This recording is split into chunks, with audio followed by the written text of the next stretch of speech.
আসসালামু আলাইকুম, সবাই কেমন আছেন? আশা করি সবাই ভালো আছেন।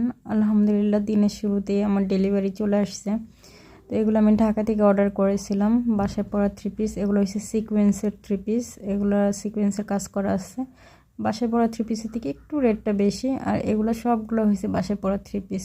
আলহামদুলিল্লাহ, এখন যেহেতু আমি নতুন নতুন বিজনেস শুরু করছি, তাই আমার পুঁজিটাও কম। আল্লাহ চাইলে এর থেকে অনেক ভালো আরও অনেক অনেক বেশি টাকার মাল আনতে পারবো। তো এগুলো আজকে নতুন অর্ডার করছি, মানে ঢাকা থেকে নিয়ে আসছি। আর এগুলো আনার পরে সবার আগে আনপ্যাক করলাম, আনপ্যাক করে একটু ভিডিও করলাম আপনাদের জন্য। যদি আপনাদের কারো ভালো লেগে থাকে কোনো থ্রি পিস, এগুলো একদম রিজনেবল প্রাইসে দিয়ে দিব বাসায় পড়ার জন্য। আর যারা যারা আমার এলাকাতে আছেন তারা সবাই বাসায় এসে দেখে তারপরে নিতে পারেন। আর যারা অনলাইন থেকে অর্ডার করবেন তারা অবশ্যই যোগাযোগ করবেন। আর ডেলিভারি চার্জ প্রযোজ্য, আর অনলাইন ডেলিভারি অ্যাভেলেবেল। আর প্রত্যেকটা থ্রি পিসই খুব সুন্দর কালেকশন, মানে আমার কয়েকটা থ্রি পিস তো এত ভালো লাগছে। আর এটা দেখাই, এটা হয়েছে যে একটা বেবি ড্রেস আমার স্টুডেন্ট বানাইছে ওনার মেয়ের জন্য।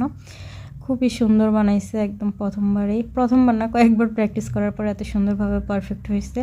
এটা সারারা সালোয়ার। তো অনেকেই না অনেক কথা বলছে, আমি অনেকেরই বলছিলাম, মুখে রিকোয়েস্টও না, মানে এমনিতে বলছিলাম যে আপনাদের কারো অর্ডারই থাকলে আমার কাছে দিতে পারেন। তো অনেকেই কৌতূহলী জিজ্ঞেস করছিল যে আপনি কি সেলাইতে জানেন? আরে ভাই, আমি সেলাইতে না জানলে কি আমি কাউকে বলবো যে হ্যাঁ আমার কাছে অর্ডার দিয়েন? আমি কাজ জানি দেখেই তো আমি বলছি যে হ্যাঁ আমি জানি, আপনি দিয়েন। তো এটা আপনার একান্ত ভরসা, এবং আপনি চাইলে দিতে পারেন।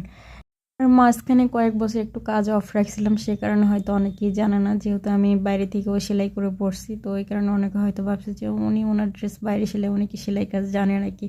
আসলে ভাই, সেলাই কাজ জানি দেখেই তো আমি বলে, কেউ যদি একটা কোনো কাজ না জানে তাহলে কি সে বলবে যে আমি ওটা জানি? কাউকে শিখাইতে গেলে তো আগে নিজে শিখতে হবে, তাই না? আলহামদুলিল্লাহ, এখন আমি অর্ডারিও করতেছি, প্লাস টুকটাকি ছোট বিজনেসও শুরু করছি, প্লাস কাজও শিখাইতেছি। আর আজকে রান্নায় ফিরে আসি। রান্নাটা হয়েছে যে আজকে আলুর দম করছি, আর ডাল রান্না করছি, একদম সিম্পল রান্না করছি। স্কুল ছিল, মানে পরীক্ষা ছিল, ও চলে গেছে। ওরে দুপুরে আমি খাবারটা রেডি করে দিতে পারিনি, খুবই খারাপ লাগছে, মানে তাড়াহুড়া ছিল।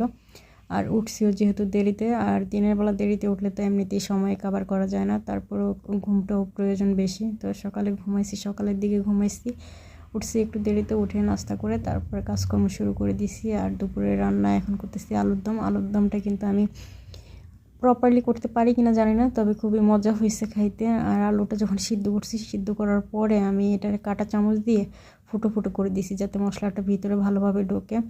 আলুর দম সবচেয়ে সুন্দর এবং মজা করে রান্না করতে জানে আমার আম্মা, কিন্তু আম্মা থেকে আমি কখনোই শিখিনি, এটা আমি নিজে নিজে আইডিয়া করে শিখছি। একবার জি বাংলায় হয়তো দেখছিলাম যে আলুর দম কীভাবে রান্না করে, ওইখান থেকেই শিখছি। কিন্তু জি বাংলার রান্নাঘরের আলুর দমে পোস্ত বাটা দেয়, আর আমার এখানে পোস্ত বাটা ছিল না, তাই আমি কাঁচা বাদাম বাটা দিছি। আর মাংসের যা যা মশলা আছে সবগুলাই দিয়ে দিছি। তো দিয়ে এটা একদম অল্প আছে ধিমি ধিমি করে এটা আমি বারবার কষাই কষাই রান্না করতেছি। আর হ্যাঁ, এখানে 1 চা চামচ পরিমাণ মতো আমি চিনি ব্যবহার করছি। আমি মশলার আইটেম পুরোটা দেখাইনি কষানো, কারণ ভিডিওটা অনেক লং হয়ে যাবে, সে কারণে।